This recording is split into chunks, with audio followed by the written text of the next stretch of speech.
12वीच्या उत्तरपत्रिका आढळल्यानं खळबळ माजली। नवी मुंबईतल्या कामोठ्यात हा धक्कादायक प्रकार उघड झालाय।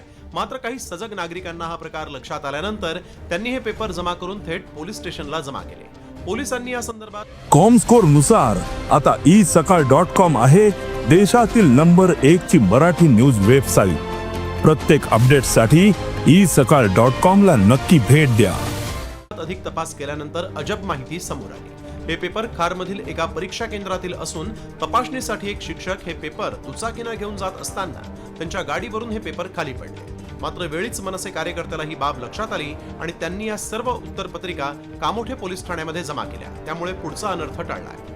आमच्या कॉलेजमधून शिक्षक मॉडरेटरकडे जात होते पेपर देण्यासाठी, 25चा गट्टा देण्यासाठी, आणि ते थोडंसं म्हणजे गाडी हे झाल्यामुळे गाडीवरून पडले, तर त्यांच्या लक्षात आलं नाही। पण ते काही कालावधीमध्ये एका सुज्ञान पालकाने आणून पोलीस स्टेशनला जमा केले।